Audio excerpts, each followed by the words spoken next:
Good evening and welcome to Sports Federation TV. I'm Elton Davids, I'm your host, and I'd like to wish you all a Merry Christmas on this lovely Boxing Day.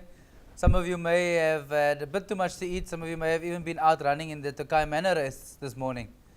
But be that as it may, we've come to the end of an exciting year, and we thought we'd give you a highlights package of what we've done over this last 37 shows that we've been on the air. Tonight we'll look at some of the highlights, some of the exciting elements of what we thought would make you want to watch us even more next year. We'll start off with someone you may have or may remember, someone called Ernst van Dijk. We caught up with him at the recent Boland Sports Awards, where we had a chat with him and his coach and found out what makes a good athlete and what makes behind the athlete even better, the coach. Let's check it out. Well, the last 6 months, the highlight was obviously winning the UCI Road World Champs and defeating my nemesis Alex Zanardi and claiming the rainbow jersey. One of very few that's in South Africa. And then, after that, finishing third in Chicago, finishing second in New York. So all in all, the last 6 months was good. But, in the end of the year, I ended up with the #1 world ranking in two sports, athletics and cycling. Athletics for the marathon, cycling for the road race. So I think it was a very successful year, and even on my ripe age, it was one of my best years of my life. I think it's just, understanding how my body works, understanding my training, what I need to do, when I need to do it, and being in a zone where I'm comfortable, where I'm relaxed, where stress levels are low, and I can focus on the job at hand. Well, Paul's quite hot in summer, so for us to be on the road and for him to be on the scooter next to me, pacing me, making sure that we do the workouts that we would need to do, and it takes a special person. And we don't have a lot of them around, so we need to treat them like diamonds. We're there. It's a good friendship that translates into a coach-athlete relationship. Well, sometimes he moans on the hills, but I guess that's part of suffering and so on. But it's actually very easy to work with him. He's very dedicated, and I think he's a good example to a lot of sports people. The commitment is there. After London, we were 2 minutes behind Zanardi. And in the time trial, we're now only 10 seconds basically behind him. Winning the World Championships obviously was very good for us. And I think come 2016, it's going to be interesting. A lot of interval training, and you need to do a lot of research. It's not like in the old days where you just got on the bike and ride. There's a lot of scientific approaches going into training these days. So I actually have to read a bit on training these days as well, and you learn every day. And we take it day by day. It's difficult. Luckily, I've got a very understanding school principal, and up to now, the wife is still also very understanding, although sometimes she would like to go out, I think. So whenever we get the chance, we try and go. Bad thing is that my son now wants to be a cyclist, so I guess I'll be on the track a bit longer than I thought. I hope he changes to golf. That's what I hope for, but if he enjoys cycling, he can ride. He can ride whatever he wants to. Hard work. A lot of people think it's just the talent, but you can have all the talent. If you don't work, it's going to catch up with you in the end. So hard work is very important, a lot of dedication. You need to be able to listen to other people. You need to be able to learn and willing to learn, because things change like every day in training. I think it takes a little bit more than talent. It takes a very good work ethic. A lot of the time when people start out, youngsters start out, and their talent gets them quite far, but they never learn how to dig deep and how to overcome adversity when things are not going right. And then that's when we lose them. So youngsters need to realize, nobody owes you anything. Life does not owe you a single thing. If you want to achieve, you'll have to make it happen on your own. It's going to come from your side. Nobody's going to deliver anything to you on a silver platter. So great work ethic, get that established early on, very young. Teach kids how to, they need to learn how to, we say, vastbyt in Afrikaans. They need to figure that out. They need to understand it. And when things don't go right, you don't just quit. You find a way and you become a fighter. What's next for you? Well, next year, we just discussed it last night. Very busy year again. I start my international competitions in January and will end in November. So a very, very long year with something every month. And it takes a lot of planning and detailed work to get that done. With great difficulty. There's a lot of variables that goes into that. The traveling is not getting easier. The economy seats are just getting smaller and smaller, and I'm a pretty big guy, so it's getting harder. the children are growing up, they look for their dad. And I mean, sport costs you money. It's an expense. It's not an income, a great income. And we need to find ways of funding new equipment. I have to come up with a new bike, and we've developed a new carbon fiber bike for me, but it's going to cost a lot of money. So all of these things, you need to work around them and think out of the box, even at my level, and what I've achieved and how to make it happen.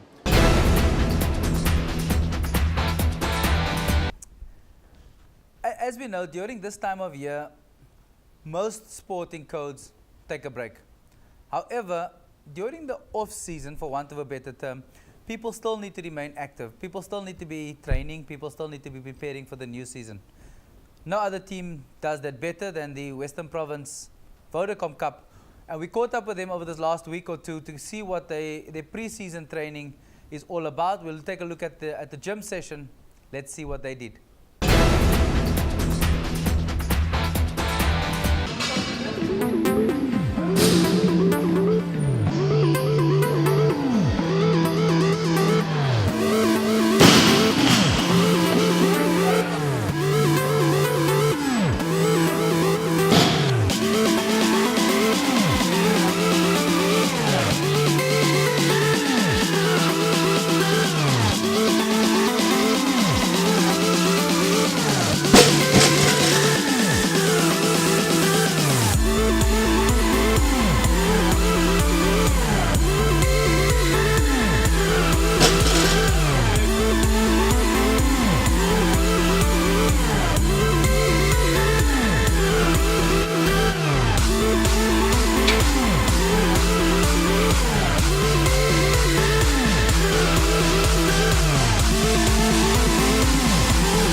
Some heavyweights, pushing some heavyweights over there.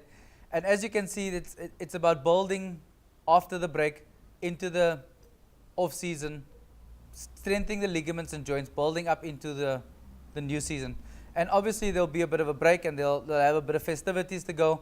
And we caught up with Liam, and we had to hear, let's take a listen and see what he had to say about where and what is going to happen in his career. My name is Liam Hendricks. I'm a tight end prop. I started when I was probably 10 years old. Started playing, and then I started off as an eighth man, and then currently moving to high school. Then my coach saw, this Oaks not an eighth man, is a prop, and then eventually started playing prop. I started at loose head, and then eventually started playing tight head, which I was actually very thankful for, because I can play both positions. You understand? I prefer tight head, definitely, because for my height especially, like I can get underneath the loose head and just bring him down and just like anchor the scrum properly. I was at Paul Boys High. I matriculated in 2012. I played first team there, and I played Craven Week in matric as well. I played with Andre Pollard, with Chad Solomon, Ramon Samuels, with Wesley Adonis, and when we beat Paul Lewis, we beat Grey College, but the worst rugby moment was probably when we lost to Paul Jim into schools. No, I loved the HBC. Like everyone gives 100%, and Charles the Oak that drives us all, and the Oaks are always keen to be every morning to train. And I mean, it's the best. The best is just keep training hard, and eventually you will reach the benefits. I want to make it, and just want to keep playing hard.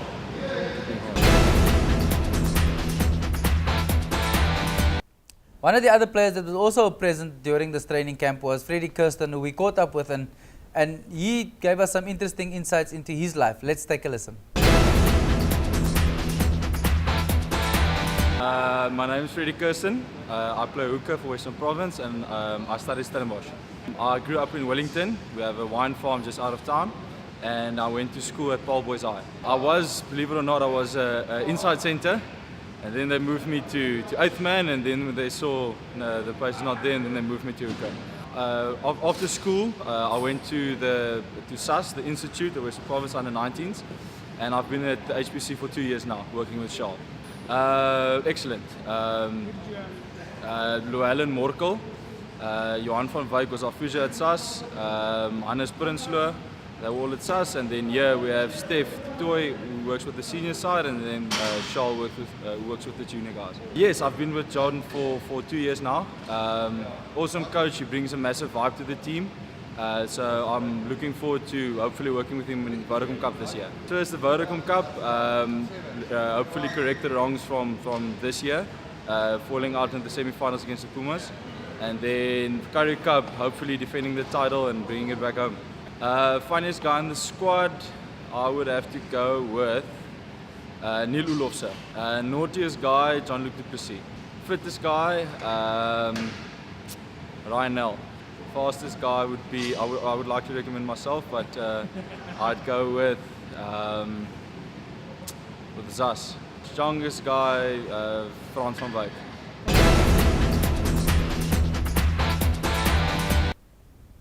The third person we caught up to during this training camp was Mr. Kyle, who, amongst other things, told us a range of good tips and handy information to know. Let's take a listen and see what he had to say.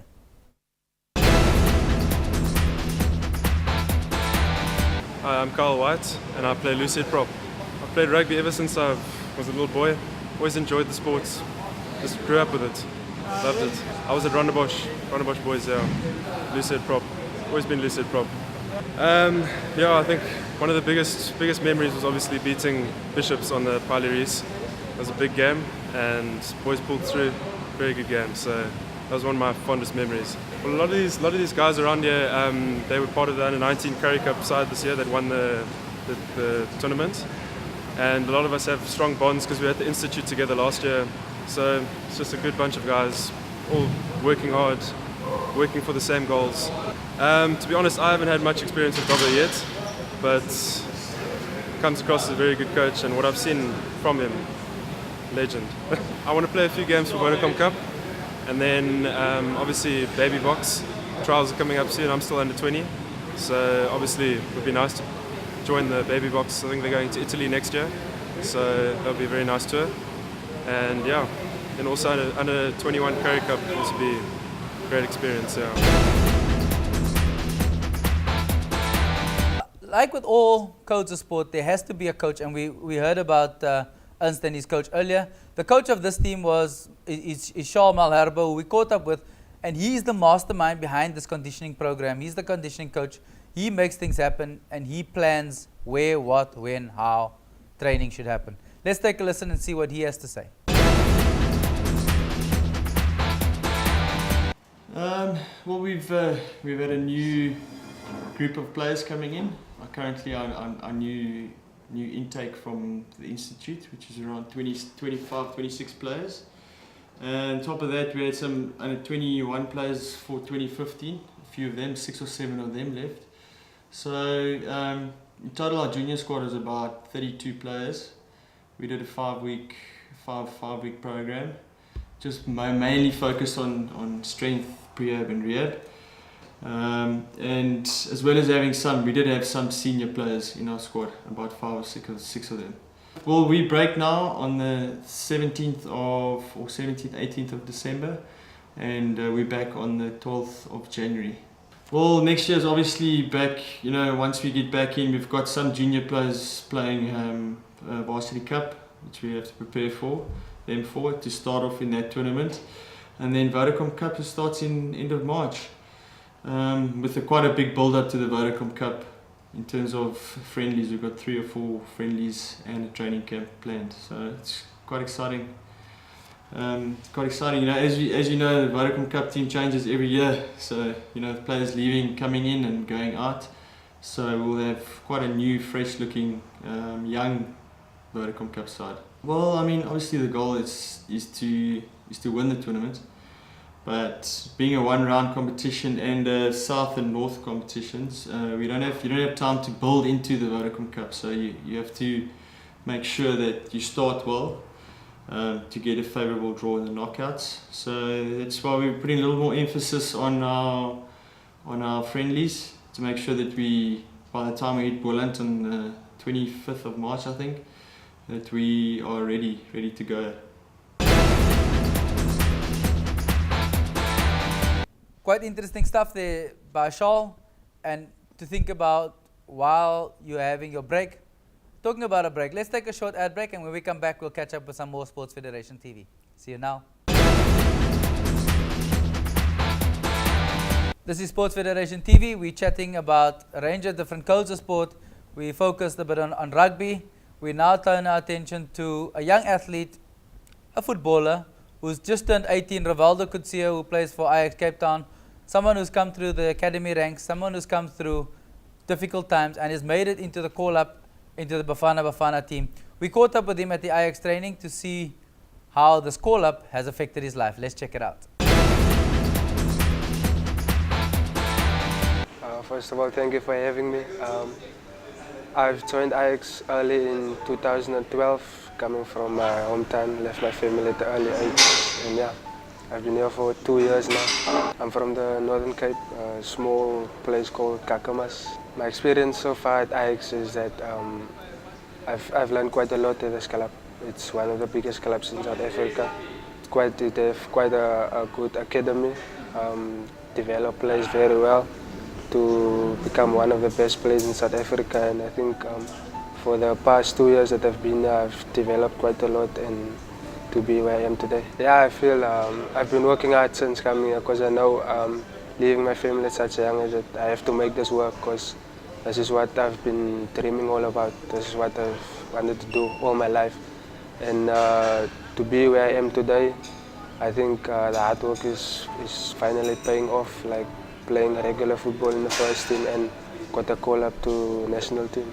My experience in the Bafana team is that at such a young age, being there, being amongst the best players of South Africa, at just 17 years old, you learn quite a lot from players from the bigger teams, and they've also went through what I'm going through now, so they also give some good advice. My favorite player who I look up to is Andile Charlie. I think he also started at a young age. He played for Tuks, then he went to Pirates, and he was for Pirates at just 19, 20. He was one of Pirates' key players at such a young age, and that's what I'm trying to do here at Ajax. My short-term goals is just to help the team to do well, as we've been doing so far, just to get maximum points wherever we can, improve every day in training, get as much game time as possible. So something I want to say to the young boys out there is that you have to keep on working hard, and you must be disciplined always. And there's no substitute for hard work. So you just have to work hard every day and also focus on your studies. Because if those don't work out, then you can fall back on your studies. You know? The loyal viewers will remember a young fella called Raul de Mornay, who came onto our show, told us about his goals and dream to be the double world champion in life-saving, flags and sprints. We interviewed him, we had him on the show, we were inspired by what he had to say, by his goals, his ambitions, and his previous attempts that he failed at. We then left him alone, he went overseas, he did what he needed to do, and came back and came to tell us about what it felt like to be a double world champion in flags and sprints. Let's catch a bit about the highlights of his interview we had when he was on the show. Let's check it out. This is Sports Federation TV. We're chatting to Mr. Raul de Mornay, double world champion. Raul, tell us about your second world title. What was that for? That was for flags, yeah. So it's slightly different to sprints. It's a lot more races and a lot more sort of runs to get to a final. You're starting with a big heat of like 16 guys, and the basics of the event is you're facing away from a baton, which is placed in the sand. A judge calls competitors ready. You're lying down in the sand facing away, heads down, and then the whistle or gun blows, and then you've got to turn around and kind of just get a baton. So there's always one less baton than there are competitors, and then it's an elimination process right throughout the day. Yeah, that's kind of the basics of it. and that must be hard. I mean, you turning and pushing off that sand is not the easiest thing to do. It's hectic. I mean, it's your entire body that comes into play. So it's upper body to get you up, and then you've got that drive over the 20 meters to get to the baton. So a culmination of reaction time, explosive reaction and speed, and then obviously the dive and the run and diving to get the baton itself. So yeah. I think I must take that up, and maybe I'll get a six-pack like you. My one's in hiding at the moment. That's lighting, like I said. So take us through the semis and the finals, because that must have been just as tough and just as hard as the sprint event. Definitely, I think possibly even slightly harder. It's grueling in the sun right throughout the day. I mean, you start early in the morning. You've got heats of 16 guys, and they take it down to 8. So essentially, in every heat, you're doing 8 runs, and then you move over to the next round and the next round until you can get to the quarters, and then semis, finals. So just getting up to those semis and the finals itself is a very strenuous thing. It's a lot of tactics come into play as well, in terms of what baton you're going to get. If you can and you have the opportunity, who you're going to try to get out, because at the end of the day, it's still about the points, and it's still a team sport. Yep. So you obviously want your country to do better than another. So you obviously want to get a country that's possibly ahead of you out the race before you, and then limit the amount of points that they can get in that event. So yeah, It's quite tactical then. it does. There's a lot of collusion going on and a lot of workings behind the scenes. So a lot of tactical stuff and a split decision making, because you don't always know where you're going to be in terms of the end of the race, and if you can actually get a baton or can knock a guy out. So a lot of backstabbing and conniving, and it's a crazy event. Yeah. But is it quite physical getting closer to that baton, or not really? Definitely, I think as you get closer to the baton and obviously closer to the semis and the finals, the speed sort of levels out, and you've got a lot of the quicker guys in the same heat. So there's a lot of body work and a lot of body play that comes into it. So it gets very physical, and I mean, everyone's representing their country, and this is the pinnacle of their event for them. So it's anything like kind of whatever it takes to get that baton kind of comes into play, you know. So yeah. That's the aim, to get that baton. Pretty much grab the baton, get it before anyone else can, yeah. So take us through the final. The final, 16-man final again. I've never done that before. Generally, for me, it's an 8-man final. So we'll normally have an A and a B final. So 8 men in the A final, 8 men in the B final. This year they did it a bit differently, and they had a 16-man final. So that one baton. No. So 16 men, and then you'll start off with 15 batons. Okay. And then you'll do a race, and then they'll get eliminated, and then there'll be 15 guys, 14 guys, 13 guys, all the way down to 1. So essentially, if you want to win that final itself, it's 16 continuous runs, and it just gets started. So hold on, 16 continuous runs, no break. There's a slight break, so we did it concurrently with the girls. Okay. So we would run, get drawn out into positions, and then the girls would do a run, and then we'd go again. And okay, but now let's just pause there. Let's take the starting line. Do you draw lots, or do you just stand wherever? How does it work? you draw lots, so it's randomized every single run. So obviously you can't lie next to someone to try to work with him. It's all randomized, yeah. Okay, because I was worried about that, because now earlier we were talking about collusion, and then you get 3 oaks next to each other who's now going to push this one oak out. There's a certain element of control that is involved in it, but a lot of it again is depending on where you lie. I mean, it's always a risk when you're on the outside of the event itself, because you've got guys obviously pushing you out, and you've only got one option. It's either the one behind you, or say for instance you're on the left hand side, inside to the right. You can't obviously go outside to the right or to the left. Sorry. So yeah. But is there like a demarcated area, or can you just, if you're on the outside, just run wild? You lie specifically on a position, so it's all evened out. So essentially, if there's 2 guys lying next to each other, there's the flag is directly in between the 2 of them. So no one's closer to like a channel kind of thing. Yeah, no one's closer to a flag. No one really has more of an advantage than anyone else, as opposed to the people that you're lying next to and the rest of your competitors that can take you out of the event. Yeah. So take us through that last run. The last run to run for the get the baton. The final. The final for me, I think even the top 3 was almost in a sense like a blur. Getting to the top 3 was tough. The crowd was immense. I mean, I've never been in a crowd like that. They really push you, and they're really making a lot of chants and singing. So there's a crazy atmosphere. that's very distracting. And in between your races, you switch off slightly and you're listening to the crowd and you're taking it all in, and then you got to switch back on again. So getting to the top 3 and getting to that final run was almost a little bit harder than the actual final run itself, because for me, like I can say again, I can't remember a lot of that final run. It was a big blur. My mind's kind of just cleared and couldn't hear anything. If you were having a conversation with me, I probably couldn't even remember it in the final run itself. So the final run was kind of just a blur. I knew exactly what I needed to do, and if I could stick my turn and get up and get my jive going, I knew I could have kind of have it. So she was ahead, I think 5 meters into the run, and just my eyes sort of lit up, but I still stuck down, making sure no one sneaks in behind me and gets it, and then grabbing that pattern was just something else.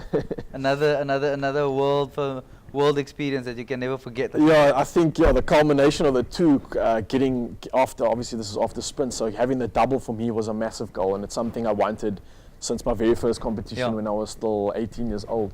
And that was 2 years ago. No, that was a couple of years ago.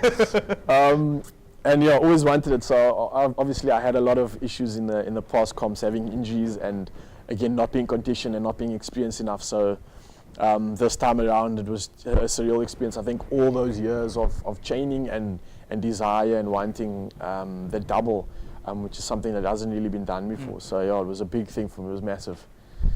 Yeah. And now what's next for the double world champion? Well, running up against the guys in the sprints, a lot of them were running check for their country and running some very quick times. And it kind of gave me a bit of motivation and made me realize, okay, flip, I need to start getting onto the check. I unfortunately wasn't able to do it at school. And the next goal for me is running the check and hopefully representing my country on the check in sprint. So we'll see how that goes. Western Province Athletics, here comes the power. Raul, thank you for your time. Yeah, thank you well very much done for again having me again.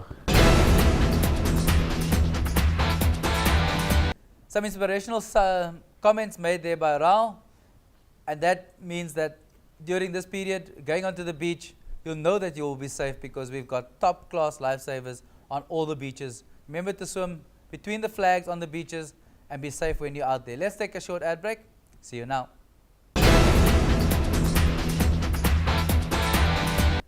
This is Sports Federation TV. We're chatting about the highlights of this past 37 shows that we've hosted, and we thought we'd give you someone who was as inspirational and almost had me in tears about his experiences through life. Is the Paralympic Mr. Hilton Langenhoven, who shared a bit about where he's come from, what life was like, and gave us some highlights about his life. He also shared some inspirational moments with us. Let's take a listen and hear some of those moments. I'm joined in studio now by Mr. Hilton Langenhoven. Hello, Hilton. Good afternoon, sir. Thank you for having me here. Long time no see? Yeah, it's been a while. It was busy here, and I think traveling in and out, you can't settle and work with the federations on the grassroots level with the kids as well. So. Yeah, what have you been up to? I mean, you're a Paralympic athlete, multiple winner of a range of different awards. Where you been? What's been happening in your world? Well, as I said now earlier, I had a busy year traveling in and out of the country, competing overseas, and since the launch of the IPC, the International Paralympic Committee, where they created chances for the athletes to go and compete in different countries, it's like a Grand Prix event. The IAAF got a Diamond League, we got a Grand Prix, so that was a nice challenge. New adaptation in terms of how do we compete, because often they only see Paralympic athletes competing in the Paralympic Games and it's every 4 years. So now that we were able to compete on this circuit, that's been fantastic, but also hectic on the body. Yeah. So. And the amount of training you have to put in for all of this, it grows exponentially, I suppose. Yeah, it's a different approach. Since I've left Stellenbosch, I'm staying in Kilsriver now at the moment. And I've moved from my coach, which I had for 9 years. So I started off with this coach now, Raymond Julius, for the first year of not knowing in the dark, understand how to prepare for sort of competitions. Normally in the past, when I started off in 2001, you only had one competition per year, which was like the national championships, or either there was an international competition like the world champs or in the year of the Paralympic Games, which is the Paralympic. So you had more than 24 months to prepare for competition. Now it's like you have 4 weeks, then you need to compete again, then you have 6 weeks and you need to compete again, or otherwise you have 2 weeks and compete again. So that was something different for me on my body, and something different for my coach as well. But it was a nice challenge. So hopefully you can just learn from that and how to actually adapt and recover as well, and actually prepare for the next competition as well. Yeah. I mean, that must be hard to make a complete adjustment, and basically now you're a full-time athlete. How do you manage all of these things? Do you have sponsors that come on board that support you, or, I mean, traveling overseas is not cheap? Well, I've been fortunate enough for the past 5 years, that I've been consistently in the top two athletes ranked in the world in my class. So SESCOC, the National Federation, they support somehow a bit with competitions as well, and I think this was really a challenge for them as well, because we had a lot of challenges preparing for these competitions, and I think the main word in there is planning, and it is for now we need to plan our new season for next year and plan with a federation like SESCOC, targeting those competitions which you want to compete, which is important for you, and the budget into that as well. But yeah, I think luckily Nike have supported me since 2009 as well, with Quito Parallel, and so yeah. And otherwise, if SESCOC wouldn't have been on board, then this competition which the IPC have launched, I think none of us disabled athletes would have go and compete there. So SESCOC is in there doing a great bit for us to go to compete and pay for these competitions. Yeah. Because I mean, with the OPEX program is integral to life for someone like yourself and people like Ernst van Dijk who travel so extensively. Let's take a step back. You mentioned something about your class. Yes. Can you explain, because I don't think a lot of people understand classification of disabled athletes. What class are you? Well, I'm visually impaired, first of all, and then in the visually impaired class you get 3 different classes, which is a totally blind, that's the T11 class, and then the T12, which is your 0 to 10% vision, and then T13, which is 0 to 15% vision. I think I speak under correction for the T13s, but I'm in the T12 class. But that's necessarily not saying that, well, this guy can walk around on his own and maneuver around, walk to the shop. It's a 2 different things, because I'm an albino, and out in the sun when I'm competing, the sun is my main obstacle, you understand? So and that is in the surface as well. So the sun reflects onto the surface and into my eyes. So understand, then I start focusing on where I'm running, and not focusing on the winning lines. Understand? It's difficult for you if you run like this with your head down, face on focusing on the track, and with your head forward, focusing on where the winning line is. So then you can easily adjust your race and manage your speed and push it harder, because you need to. So there's a lot of technical differences between that and for me being albino as well. I mean, that must be hard for someone just to try and get that focus right, firstly, and then to be number 2 in the world is amazing. How do you manage to blend it all together? Well, I think with the focusing on your competition and those kind of things, it starts from waking up in the morning and knowing what you have to do. So it's go to training and all those kind of stuff. And the other thing is just you need to be disciplined in life. I'm 31 years old now, so I've for 10 years, so almost 15 years, I've been consistently in the top 3 in the world for almost 15 years now, and that is just a blessing from God, and through hard work with my previous coach as well, and that self-belief, you understand. So now you got to a certain age of your life, your career is now, you're almost to the point of your career. So, but you need to train smart and prepare smart as well, and leading up to World Champs next year, and then the year beyond is going to be 2016 Rio, which hopefully I want to, and I'm going to continue to work hard to bow out on that on a high with a medal. Where do you go from here? What's next for you? Well, my passion is I really want to go and work first either with kids in schools or on grassroots level where I can make an impact and share my story. And that's a nice thing to work with kids. You can shape people's lives, and you can let them, or you can guide them to make proper decisions where one day they can also sit back and say, well, wasn't it through that sporting day or to that event or to that certain that one individual who have spoken his words onto me, I wouldn't have been here. But at the end of the day, it lies here in the heart, and my passion is to work with kids, and I really want to work at a school or manage kids, or manage a sports club where people, you can develop the talent, and I want to work with these youngsters where you can develop the talent, you can develop their life skills, you can develop the spirit with inside of them and the human being themselves. Yeah. And so basically you go around doing motivational talks and being a mentor. Do you have a few kids that you have under your wing, or is it just as people request you to come and do talks? As people request, yeah, I do motivational talks, and they just as people request for me. I've joined UWC now to mainly open the doors for a disabled club, to open a disabled club there. Okay.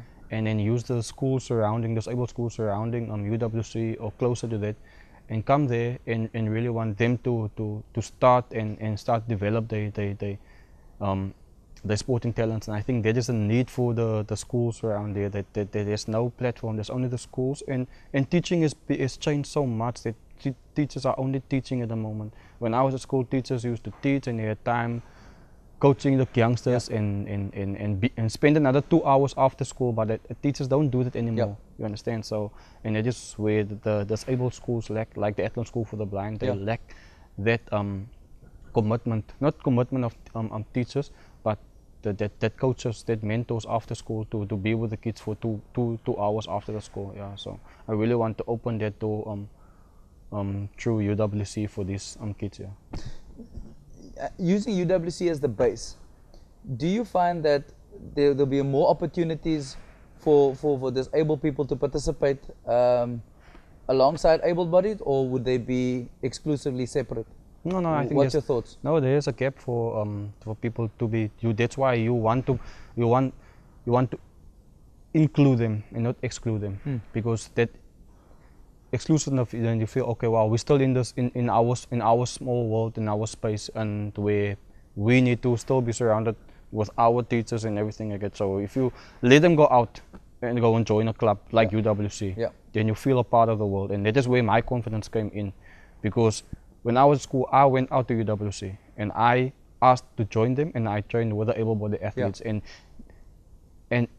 I tell you, being an albino athlete, they're very shy and they don't want to go out and mix. They will rather be in their comfort zone, and they just at a point which I also felt like that, and I almost lost it in terms of that self-confidence, and if you carry yourself correctly and have that confidence, you can go anywhere, any space, you can go and sit to anybody on a train, on a taxi, and everything. I get you feel comfortable in your space, then it's fine. But I went out and joined UWC, and through that I gained my self-confidence, and that is what you should do with the disabled kids as well, and especially with albino people.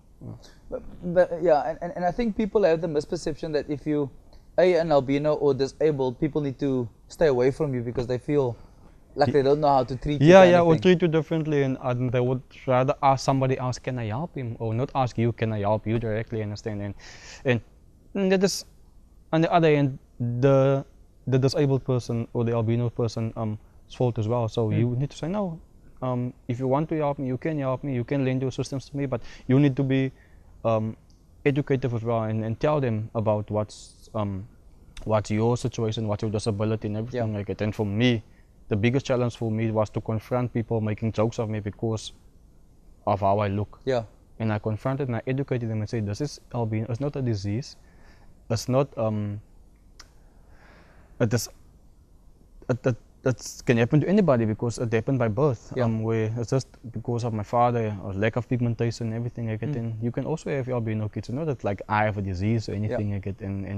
And through that, I've empowered me and I've gained my self-confidence as well. Well done, because I mean that's what people think, is if you're disabled or you're an albino, they're too afraid to come close to you because they're going to get infected or something's going to happen to them. No. So I think people should be open-minded, and I think disabled sport has gone a long way in our country, and that is to the power of the athletes and the individuals, and it can continuously grow in our country. I mean, people like yourself and Ernst van Dijk are exemplary role models of people who are courteous, go out there, compete hard, play hard, but yet still come back home and have roots back here, which is amazing, because mostly once you reach the top of your game, you don't really want to be bothered with where you come from. in a general sense?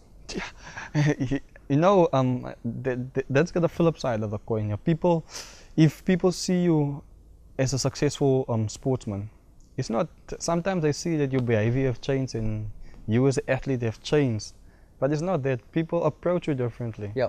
And then they will say, okay, but because you're now a superhero, a super athlete in our country, they will approach you differently. And if you don't approach them in the way that you used to approach them, then people have they have words to say about your cockiness and everything like that. No, I always I want and I will try never to change, and this is who I am. I'm Hilton, and in my own space at home, I'm comfortable. I'm the human being which I was 10 years ago, and I will see my friends at school. I'm still the human being, but sometimes people approach you in a different way, and then you approach them in the way they approach you, whether it's more sophisticated. Because if I see my friend, I want to say, hey, my bro, hoe gaan het? That way. But if I can, hi Hilton, how are you? And it's like, I will also, I'm fine, thank you, and you understand. So I will approach you in the way you approach me. Absolutely. Sure, I was blown away by what he said then, and I'm still blown away by what he says now. It touches something inside of me that there's nothing else that can explain it. I think I need an ad break. Let's take one, and so I can get some composure. When we come back, we'll chat some more. See you now. This is Sports Federation TV. We're chatting about the highlights of this past year. Someone who was also very inspirational to me was a guy called David Tates. And this young fella has lost a huge amount of weight as a result of just taking that first step. That first step into realizing that A, he was overweight, B, he needed to do something, and C, he joined a club.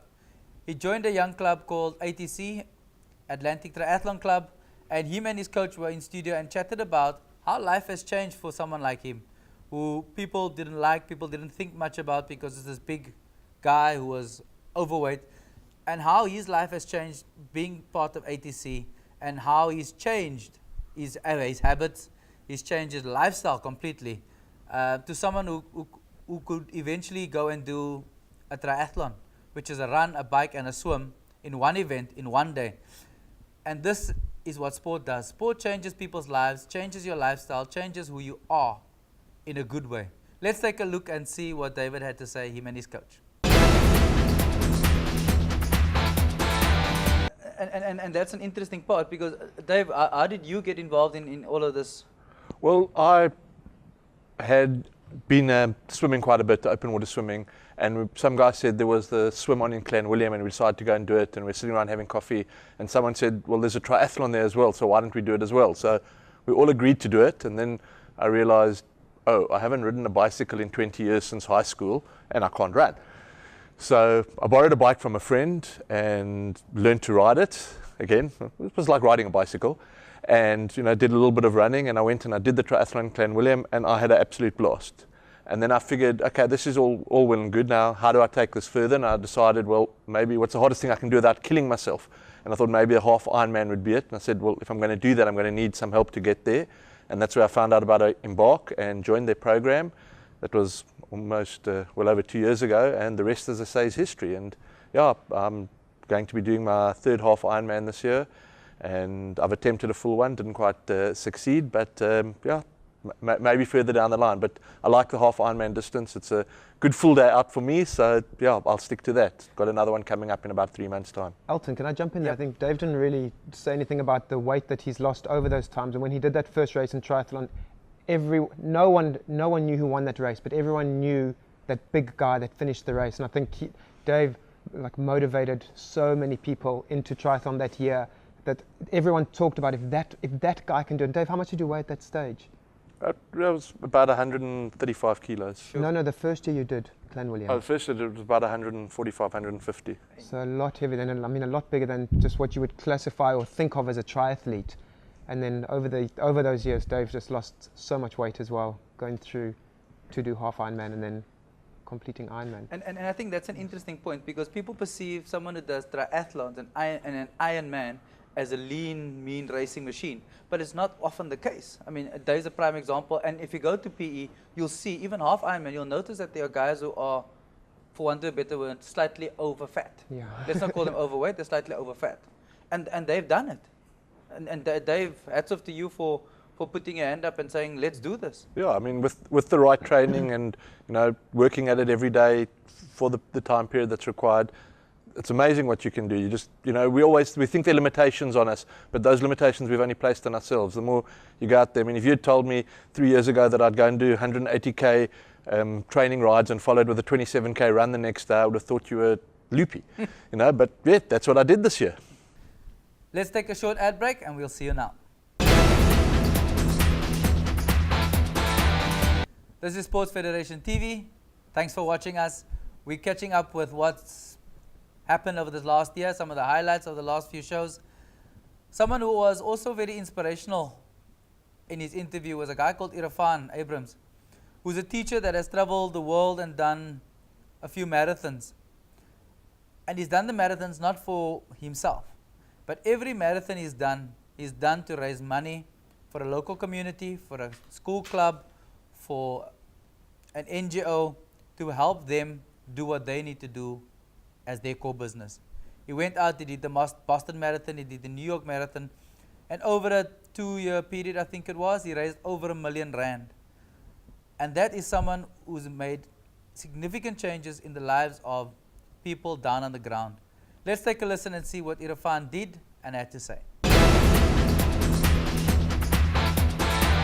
Who needs the financial help? And everything about the charity is about financial survival. If they don't have finances, they cannot survive.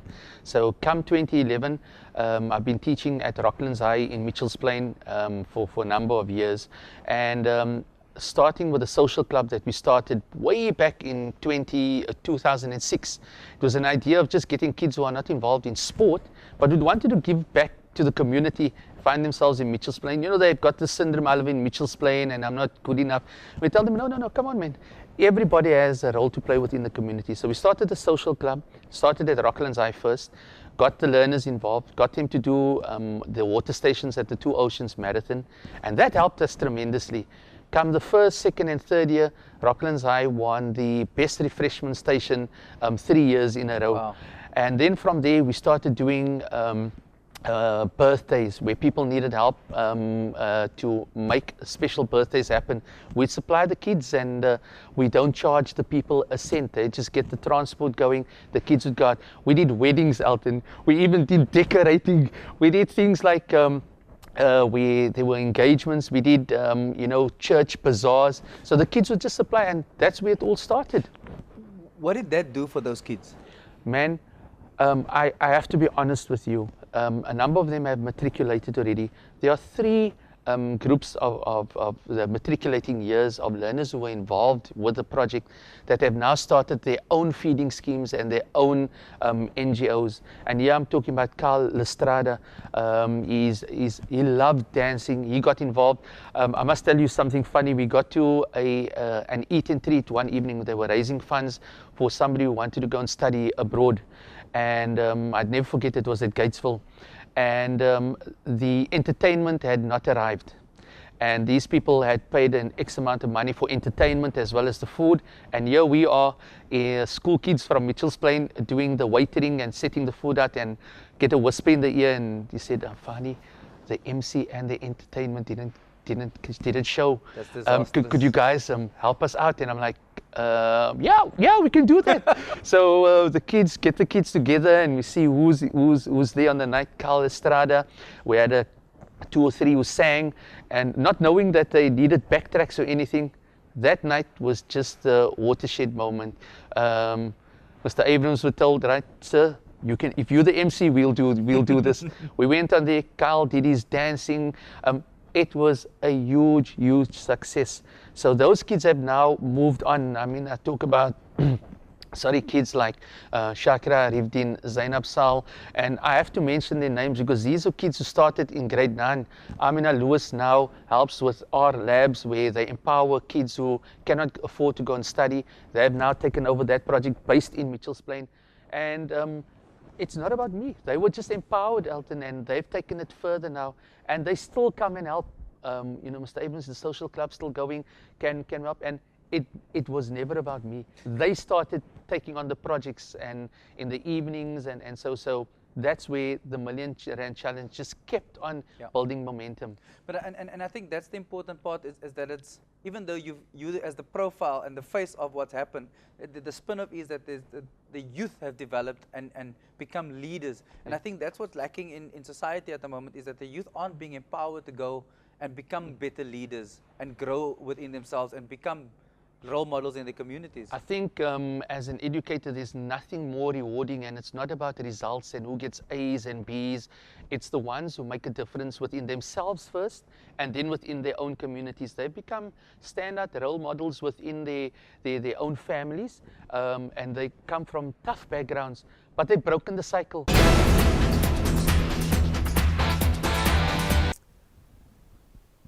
As you can see, Irfan has shook the world, and he shook his local community. I hope that you will shake the world over this next week. I trust that you will be safe over this festive period. Be safe on the road, drive carefully, spend quality time with your family and friends. Have yourself an awesome week. See you next week, same time, same place. Cheers.